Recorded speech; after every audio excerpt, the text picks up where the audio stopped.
You recording? I'm recording now. Are you ready? I'm ready. Okay, so welcome to this week's video audio podcast. I have the amazing Penny with us today, and we've been talking beforehand, so we're all a little bit spruced up and excited. So, Penny, introduce yourself to the viewers and listeners. Hi, Anita. Thank you so much for having me. So, I am Penny of Barbariza Social, and I am a TikTok expert. And I help businesses coming from other established platforms like Instagram or LinkedIn or Pinterest to grow their community and make more money on TikTok. Oh, exciting. So we haven't had anyone that does short form video yet. So this is going to be a really exciting episode. So what inspired you first of all to become an entrepreneur? Because, most of us have had like a proper job, like in corporate or something, and then we've like, oh, we don't want to do that, let's do something else. So what made you do that? Pretty much that. Yeah, had the proper job in corporate. So, listeners don't know, I lived in Italy for a long time, moved back to England in 2015. So I did the corporates in Italy, then also had small children and dabbled in lots of small businesses. When I came back to England, I needed to start something for myself that fitted around the kids' schools. They were still quite small and just allowed me a bit of wiggle time to sort of be there for everything. So I had in my businesses in Italy done quite a lot of social media. I mean, it was early days then, but I'd done invites, I'd spoken about what we were doing and really enjoyed it. And I realized people started asking me, for a bit of help with it. I trained in England. I did a digital course because I didn't know the boundaries of the job, like how to price things, what people would expect. So I'm doing your Instagram, but you want me to do your website as well. It's like, Yeah. it was, and your Twitter, and it's all for a certain price. And it's like, how come I can't do it all? So I really felt I needed to retrain. So I did that. And I just think it's a brilliant profession. I mean, I absolutely love it. I feel like everything I've loved in my corporate life as well has just collided into making videos because it's such a great way to take on information, to consume information. I know everyone has their own personal style, but for me, that's how I love doing it. So when Instagram sort of moved from just photos towards video, I'm like, yes, please, that's what I want to do, and I think I can fit that around my life and my family. Okay, so that was really interesting, actually. So, yeah, most people do tend to not know what's included and tend to sort of like push the boundaries a little bit when it comes to workload versus expectation versus price. I think that can be quite a difficult one. And yeah, you're right. Just solidly get what you're offering, how much it's costing on a tee. So obviously this is about getting started on YouTube, and as a video expert in your own right, especially short form, you've got a YouTube channel, you're uploading shorts to it. As I've had a little nosy at your channel, and as the viewers and listeners can see, I've put the channel up on the screen so you can have a little look-see at the different shorts, the different way the channel looks. So how are you currently finding that? Right. So it was a bit of a shot in the dark at first. I had absolutely no idea what I was doing. I just started doing it because I'd heard you talking about it and I'd got all enthusiastic about it. And I wanted to just start fiddling with YouTube, something I didn't understand, but it made sense for my business when I'm making a lot of videos and when I'm advising clients to be able to have an understanding of YouTube as well and just experiment with that. So I started doing shorts, but I haven't created specifically for YouTube. I've shared things I've made on other platforms. And it's been really interesting, actually. I mean, it can fluctuate massively. I suppose a bit like TikTok. Some videos have done incredibly well that I hadn't expected, and others, probably my more educational ones, have done less well. So I don't think that, probably what I haven't managed to achieve yet is reach my target audience. I've tested just uploading videos without a strategy to reach certain people. So that would be the next step for me, is like, okay, I've seen how this goes. I've seen that I can grow a following, but I need to hone that into the right kind of audience. The videos that have done well for me are probably things that I've made with TikTok effects. Like often I'll just clone myself because I don't have any colleagues just to talk to Yeah. that person. Those sort of things seem to do well. But probably not that sustainable as a strategy over time, which is why we need your brains, Anita. Yeah, but you're doing the right thing. I think that's the thing. That's what I can see from your channel. I mean, you've got, a couple of hundred subscribers, which is fantastic. And you are putting a variety of different shorts up, which is fine, completely fine to use the content that you have on TikTok and Instagram and put it over onto YouTube, because the nature of shorts is that, they're only 60 seconds. So you don't have a lot of time to really talk to a specific audience. You're doing your niche, and then your niche might have several different little blocks in it, and you're just trying out the waters. What will happen is that on YouTube, there'll be one style of video that starts to take off, which you can then keep reproducing. And then there is that question of, do I introduce a longer video on YouTube to complement the shorter ones? My answer would be yes. Yeah. And how do you feel about doing that, like introducing a longer video? Yeah, so I definitely want to, and that had always been the plan. So my initial plan was to take my TikTok lives, and which you can download, but you can't publish on TikTok. But just spoken to some amazing business owners, and some great stories to tell. Chop them up and put them on YouTube. I've seen other people doing it well. When I tried to do mine, you can sort of resize them and it looks okay, and just sort of maybe do your graphics down the side or your branding down the side, so it kind of fits, because obviously it's gone from vertical to horizontal. But it's my interviewing style that ruined it, because I speak over I speak over the people that I'm talking to, because I get really overexcited about our chats, and then when you come to editing, it makes it quite hard. So I need to sort of hone that style, but that's exactly what I'd like to do. And I think probably it might be better to have a formula like interviewing like we are now on Zoom or something like that, so that you can perhaps chop it up a bit more easily, or just have a bit more structure and a bit less fiddling. So I think that's sort of what's held me back, is probably not having a good workflow. Right. Because I want to do it, and I think I've got plenty to share. I wanted to do, I don't know if can you do series, like maybe a series of you can do like basic TikTok things that I get asked all the time. That's probably where I'd start. And then, like you say, just see what works, try a few different formulas and see what takes off. But yes, I really want to. Well, interviewing is very interesting. Showing up with that microphone, I love it. Yeah, you can say hello. Straight onto the Christmas list. I think it is quite hard to hold yourself back when you're interviewing, and I'm still quite in the early doors of this as well, because obviously this podcast is new. Another thing, like if you're out and about interviewing, which is what I'm going to be doing soon as well, so watch out if you suddenly find me popping up in the street going hello YouTube, is to have it on your phone, because it records on your phone. So if you've got a decent phone, you can do your videos on your phone, and there's nothing wrong with that. Just look at it as, I'm going to record it, even if there's mistakes, just record it, ask the question again, and just have like a 10-minute interview that you cut down to a 1-minute short or a 3-minute longer video. So, repeat. It doesn't matter if you repeat yourself, because you can just use the best ones, but don't repeat, don't go on forever, just accept it as it is, and, it'll be fine. I love that. That's probably a great place to start, isn't it? If before you need any sort of like good tech or to understand, just get your phone out. So landscape. Yeah. Get a tripod, Get a tripod. Tripods probably nowadays. Just get a good microphone that you can put it. Yeah. And then Penny and I were talking before we went on air about little microphones that work. So I've actually got this little wireless one, but you can pick them up anywhere, but it just plugs into the bottom of your phone. And then you have one for you and one for the guest. And that just stops any external noise becoming the focus, and it just brings in the individual people. So, but don't allow the tech to stop you, and don't allow you saying, oh, I interrupt people when I'm talking too much, etc. That's what makes the whole vibing, like you do that on TikTok and it works for you on TikTok. So it probably will work on YouTube.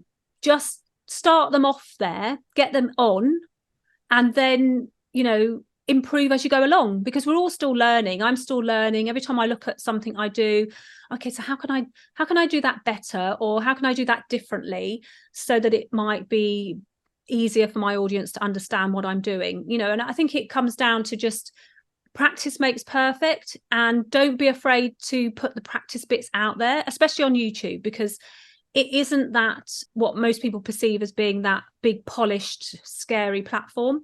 With the introduction of shorts especially, it can be however you want it to be.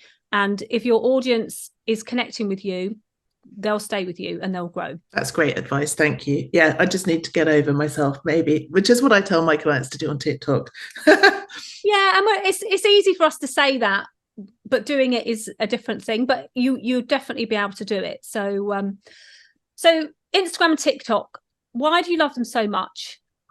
And which one is your favorite? So we spoke that you're a TikTok expert, but you are on Instagram as well. You do short form video. Yeah. Come on. Okay, so beans, which one do you like the best? TikTok well, or Instagram? Surprise, surprise, TikTok. I mean, I love TikTok. I just think it's from, like I said before, I just love the short form video. And yes, we've got reels and everything else. But TikTok, it's just all there, isn't it? In your feed, it's just scroll through and it's all videos. And yes, now you can do photos, photo posts, you can do text posts, you can do carousels, but it's all there. It's all there. I love it. What I love about TikTok is just that sort of essence of it, the joining in, the humor, the originality. Let's face it, things you're seeing on Reels come from TikTok, even if some people think that's definitely true.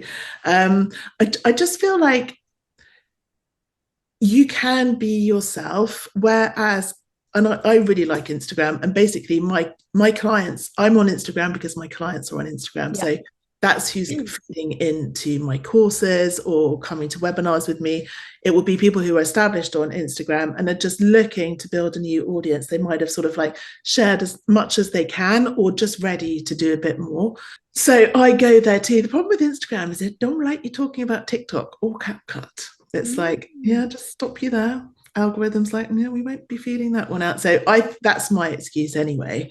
It could just be that my videos are awful, but I think it really just sort of screens for that. So sometimes I feel like I'm bashing my head against the wall.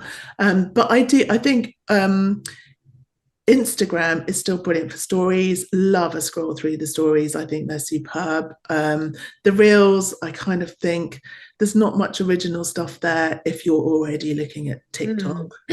Kind of like, yeah, okay, yeah, we're doing that one now then, are we? And then the DMs are fantastic. Yeah. And I love the carousel posts on Instagram and on TikTok. I think they're brilliant for them. They're so versatile for sharing information. So, but I mean, TikTok, come on. I mean, it's just brilliant. It's hilarious. And I mean, I just think what a great way to be earning a living is looking at that stuff all day and showing how to do it. So yeah, I mean, I love it. And also there are huge benefits to TikTok, just the fact that you can perhaps have a more of a regional reach, say that your videos are going to go a bit further than they might on Instagram. And the fact that if you follow someone on Instagram today, you're just going to see their last video or their last post, where if you follow someone on TikTok today, you're going to see all of them. So your content works so hard for you. Absolute win. Yeah, I agree. Yeah, TikTok, I mean, I've been dabbling in TikTok as well, and apart from my daughters, because I've started a different account for something that I'm studying, apart from them messaging me going, Mum, take that off, I can't, people are like, my friends know that that's you and they know that you're my mum, take it off. And I'm like, look, darling, if you don't like my content, just unfollow me, because like literally I'm on TikTok because that's where I can be free. And it's exactly what you're saying, is that you just it's a place for you to express yourself. However, you can do that on YouTube now. Yes. And they are adapting, they're learning from TikTok basically. And YouTube have just introduced a For You space as well. So when you go to channels now, it will show you content that's similar to what you've been searching for. So that's quite. And does that work for shorts as well as? Yeah, so I'm on your channel now, and from my history of what I've been looking at on YouTube, it's now brought some recommended shorts for me to look at that were in line with what I've been looking at on YouTube. Oh, I love that channel. So that's something new. But I just want to quickly go back to when you were saying if you're on Instagram and they don't like you talking about TikTok. Molly Mahoney, who is an amazing video person in the entrepreneurial world, just connect with her. She's like the chatbot lady and everything. She does a lot of references to Facebook, and obviously if she's on a different platform, so she always says the book of face. Yes. So maybe you might need to come up with something like, you know, like you've got the What the Talk, which is your brand name for your courses and things. Maybe that's the sort of like secret password to referring to TikTok. Like maybe I might take a tip from you when I'm on Instagram, when I'm talking about YouTube, and go, well, you know, that on the tube place, you know, so that people you're not actually saying that word, so that the AI that's listening in on everything can't pick up that word. Yeah, so we do spelling errors. I see that some people use the emoji for TikTok of just the clock face, but I think that's a stretch to read that quickly and understand what I mean. I just put TT now, but I think in hashtags, people find me because I write TikTok expert or TikTok training. So I just sometimes use them and sometimes I don't, but I do see a difference in reach when I do. Yeah, and I think it's like you say, you're on Instagram because you want the audience there to move over to TikTok, and that's one of the reasons I'm on Instagram, is because I want to show people that you can move over to YouTube. And I've got a TikTok account as well, showing people that they can use their TikToks over on YouTube as shorts, because not that many people know about it. So I think there's got to be, these platforms have got to realize that they can't like penalize you for talking about other platforms. In fact, they'd probably do better if they embrace it and allow you to do that. But hey ho, you know, money's involved, so that might not ever happen. But well, going back to TikTok does have a YouTube button and an Instagram button exactly on your profile, which is brilliant, because you can use those as your call to action. Look at the bio. That's right, actually they do, and that's really open of them, I think, and that's something that, you know, maybe the other platforms need to learn from, because stop being so afraid, just let them have a good workflow. Just try out what they want to try out, and that's it. So let's get on and get through the questions, because it's really interesting, you know, this whole short form video coming from another expert. I want to just touch on the women's side of things, and just so that everyone knows, when I interview a man, I'm going to talk about the menopause side of things as well, just so that you know that, because I've been doing some, not research actually, I've been learning about the menopause in my nutrition course that I'm doing. And before I digress even further, when the menopause was named, it was named by a male physician, of course, and because that's why it's called the menopause. It's probably because like us women just say, no, not interested anymore, so we're just putting a pause on that side of things. But that's how they named it, menopause. It was named by a man. But so before we get into too many, that's a video. Yeah, that is a video on its own. Do you think being a woman using video has some, like, how is it for you? Do you find, you know, how do you find it, like the work commitments, the hormones, the lifestyle, parenthood, relationships, comments from kids? Tell me, come on. Oh God, there's a lot to unpack there, isn't there? There is. When you asked me this before, I kind of divided it into short form, which would be the equivalent of the shorts on YouTube, like up to a minute. Now, I actually think these things are quite easy to do. What do you need? A camera, a bit of lighting, and a decent microphone, and your list of ideas, your content plan, or your ability to react quickly to things in the news or things that you're seeing on the platform. So I don't think that is particularly hard to do in terms of going on TikTok. Now, so in terms of getting content out there, no, not hard. In terms of reactions you might get from kids, like you said about your daughter and stuff, I see a lot of my clients are really afraid of that, especially clients who have teenagers. I think you're right, don't let your children follow you or block them, because I think that will just set off a chain of events. Like when the algorithm sees their friends are following you, they'll think that's a zone of interest and will suggest you, or more likely to put you in their feed. So let's not even go there if they don't like it. I tell my kids they've got to like all of my videos, otherwise they're not having dinner. That doesn't work, by the way. No, I'm sure it doesn't. I mean, we do try. I think, you know, a bit of board and lodgings. So no, but when it comes to longer form video, I think it is quite hard. Like anything over a minute, or perhaps doing something for YouTube that I don't know what sort of a standard YouTube video length is, but say I wanted to do 5 to 10 minutes is how I'd envisage doing it. Then I'm like, yes, that's hard because I'm thinking, how am I looking? Oh, I'm looking a bit old and shit today, but I'd rather be looking better. I don't really care on short form videos because I do really go for the authenticity, but it's like, if you've got to look at me for 10 minutes, let's try and make it as easy as possible. And also, then I think you need a nice, consistent background. So that's like, you don't want your family there or being asking you questions or needing to do stuff. Hormones, I don't think hormones have really bothered me on that front. I mean, I think you just learn to have processes that make you effective, lots of lists, so that you don't always have to rely on your brain delivering the goods. It's a script. Yep, a script. You can dummy guide yourself through the worst bits. But no, I wouldn't say that has affected me particularly, but it certainly does my clients. Yeah, I mean, it's just busy mess, isn't it? I suppose it's the unpredictable nature of your day when you're a woman, when you're a mum, and you've got a gazillion different roles. That sun's coming around. That's A gazillion different roles. It is hard, but I think I mean I would try and allocate the first hour to my day to doing things that will progress my business. So get up, put some decent clothes on, not sit around in my pajamas or my gym kit, just so that I, if I want to make a video or I'm inspired, I can do it, and I can also go and make that video that's perhaps a little bit longer. I don't know about how that's going to be for me with YouTube. I think it'll be a little bit harder, but I probably just need to set aside a couple of hours once a week just to try and record those videos and be probably ahead of myself, so I never feel that stress of like, I haven't recorded for this week, I don't know what I'm going to post. I think that would be a nice position to be in. Yeah, I think everything you said is absolutely amazing advice, especially about the getting a set time of the day, maybe if it's just once a week, and just bash out some videos.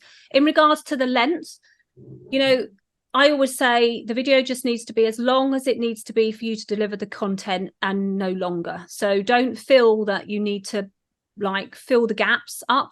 Just, and a long form video content on YouTube is anything over a minute. Right. So it can be 3 minutes long, 4 minutes long.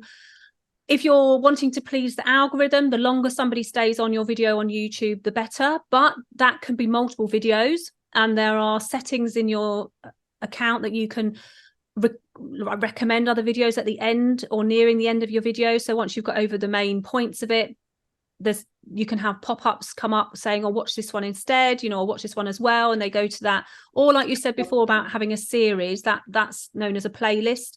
Right. Once they watch one video, it goes to the next one on the playlist, and they can actually consume maybe 6 videos on how to get started on TikTok in one sitting, especially if they're 3 or 4 minutes long. Someone can bash them out while they're having coffee downstairs when they're on a break, so that's the sort of thing you want to be looking at the beginning to start stamping your influence on YouTube as a TikTok expert. So okay, so before we wrap up, ask me a question. What would you like to know about your YouTube channel? Gosh. Throw a few questions at me. So you've answered so many. I suppose what people like me are struggling with when it comes to YouTube is, what is a good workflow? So I'm making videos on TikTok. I've got stuff on Instagram. I want to do longer form there. Where am I storing these videos? Where am I recording them? Where am I putting them? Where am I editing them? I think just some basic sort of workflow tips, and sort of what should be my main focus when I'm new. Because presumably you're just going to improve on your skills sort of each time you're going to learn something and get better and better, and like you say, we're all beginners because there's so much to learn all the time. But just what would a good sort of workflow look like? What equipment do I need? Where would I record it? Where am I storing it? Okay, so I'll do that. I'll whistle stop a couple of minutes to show you that. So get started on your phone. So tripod is essential. You don't want to be hanging it up here talking at the same time. So put your phone somewhere stable. Your earpods or earphones are fine. Plug it in with the mic. That's all you need. If you haven't got an artificial light, grab a window and sit sort of in front of it. That's all the equipment you need.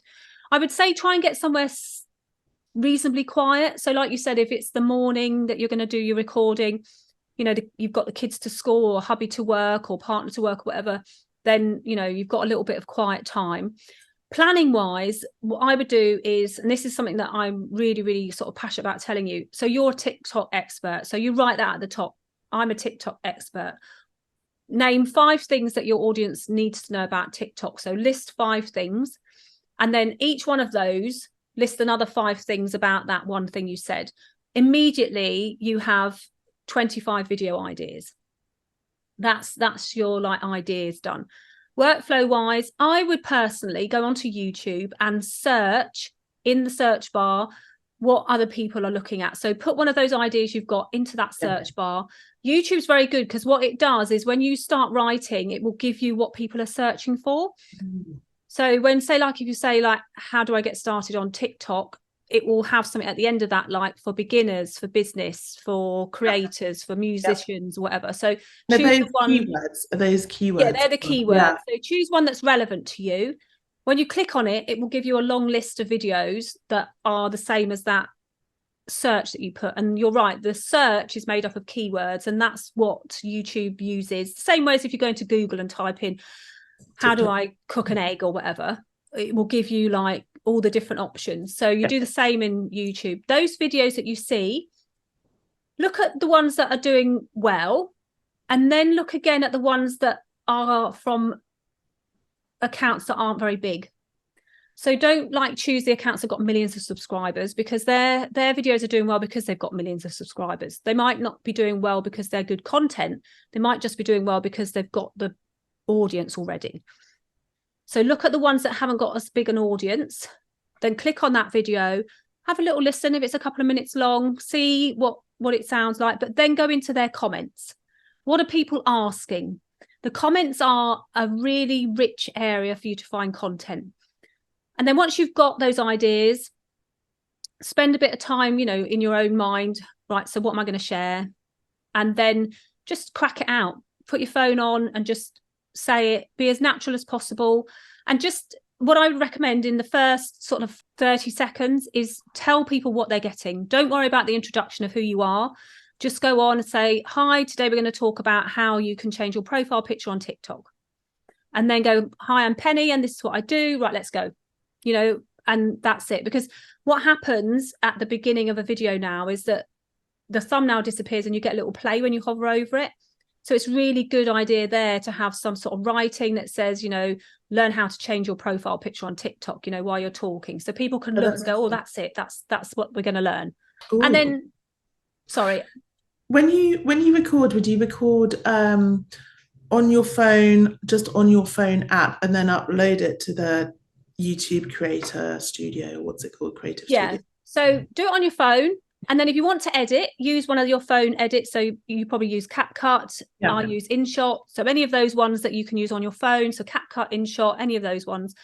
If you want to like play around with it, you know, trim the beginning and the end off if you had a bit of pause, or if you made a mistake in the middle, just cut that bit out. You know, don't stop and restart over and over again. Just if you make a mistake, just keep going, because the editing tools on your phone are really good nowadays. So you can just chop that bit out, you know, take a deep breath after you made the mistake. So you've got a little bit of a pause. That gives you that space where you can make the cut. And then, you know, and then upload it into YouTube. So you can either upload it on the desktop by going to your YouTube channel, or use the YouTube app on your phone. Upload it into there. And I always upload it as unlisted, because then you can go back into the YouTube app or the desktop and then do your title, your description, and all the tags and things that you need to do for the SEO of your video. Don't panic too much about that, but just if you've done the research beforehand, like you're looking at all the different videos that are on YouTube, you'll get an idea of what they've written. You'll get an idea of the searches that you've put in to find that video. Just use those searches you did and put them into your description in a way that flows, so that people understand what the video is about. And then schedule it. So don't always post it as soon as you think it's ready. Think about yourself. If I were looking at wanting to learn about using TikTok, but I'm working all day. When will I have time to look at a video? When do people normally start looking through their phone at things? It might be the evening. If your audience is in the UK like we are, it might be the evening or the weekends. So schedule your video to go out at that time. And then once you're on YouTube for a little while, it will start telling you when people are looking at your videos, and then you can start looking at the analytics. But to begin with, play around with the timings. And that's it really. And then it's more about repurposing. It's about getting people to your channel, because YouTube on its own won't do that all for you. And it's about you then going, hey, I'm here on TikTok, but actually I've just started doing some longer educational stuff over on YouTube. Do you want to go over there and have a little check one out, you know, and give me a little like and a bit of love? And if you've got an audience on another platform, they're going to love to do that, because number one, they're learning from you. So they're getting quality stuff from you. Yeah. And number two, is a way of saying thank you. They're going to hit that subscribe button. And then for you, that gives your channel the audience that are interested in your stuff. Yes. That's it, like, you know, in a quick way. Yeah, no, that's brilliant, actually, and that makes perfect sense. There was one more thing I wanted to ask you. How do you monetize? So you were telling me a bit before we started, but I think that's quite interesting for people to hear, because it's just changed, I think. Yeah, that's right. And so using YouTube as a business owner, you're it's for awareness, visibility and things like that, and you're going to drive people there and then take them to your website, because there is a way of you putting a link on your YouTube channel. Monetization within YouTube, what they've done with the introduction of shorts, which is the short form we've been talking about, is that they've lowered the threshold to be part of the partner program. And the partner program is like YouTube's reward system. So if you hit 500 subscribers and you hit 3,000 watch hours, it opens up the options to have memberships, shopping, and rewards. So the membership means that you can ask your audience to become a member of your channel, and you can give them perks like early access to videos, maybe even like a monthly call where they can jump onto Zoom or Discord with you and have a chat. The rewards are, they can give you money to say thank you for the videos, and there's like a little way of them doing that. But the big one, I think, especially for small business owners that own or sell products, is that you can connect your shop.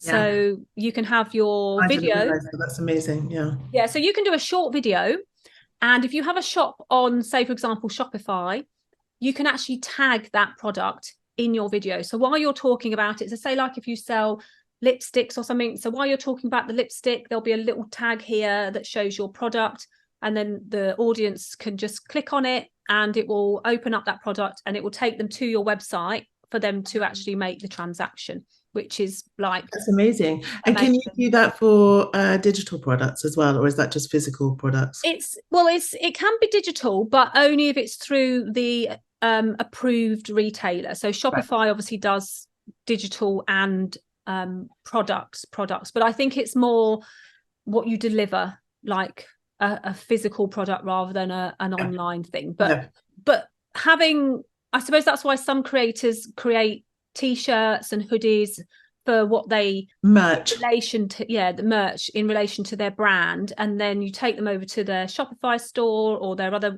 like one of the other approved ones, and they've got other things on their website. So it's another income stream. It's another income stream, another way of leading people to your main assets and things. So YouTube, it's great for visibility, for overall visibility, and it's not as scary as we think, but it has got some really amazing features that a lot of people aren't aware of. And with the introduction of shorts, the introduction of the For You page, which if all of you go to any YouTube channel now and they've got it switched on, it's on automatically, by the way. If you've been searching for something, say like I've been looking on YouTube for TikTok, when I go to your channel, Penny, it will bring all the videos that are related to TikTok in the for you to watch. So that's a real bonus. That's like having your own, like on TikTok, you've got your For You channel where your followers channel. It's a bit like that, really. It sort of brings up more personalized content for you from that creator, which is fab. So it's been an amazing interview. We've gone on for a little bit longer than normal, which is great. Tell everyone, Penny, how they can get hold of you. How can they follow you? How can they learn more about TikTok? Right. So I think the easiest thing to do is connect with me on Instagram if you like Instagram, or TikTok, and it's Barbruza_social. So which would you maybe write that I will underneath? definitely put it underneath in the description, Yeah, and come and see her say channel hi. as well. Come and say hi there, because there's my link in bios. I've got a course coming up. I do some workshops, lots of things, lots of information that could help you if you want to get started on TikTok. And also you can ask me questions and I can answer them. Brilliant. Thank you so much. It's been absolutely awesome. So if you have any questions, drop them underneath this video and Penny will be tagged into it. She'll be able to answer them as well. And I will see you in the next episode. Bye for now. Thank you.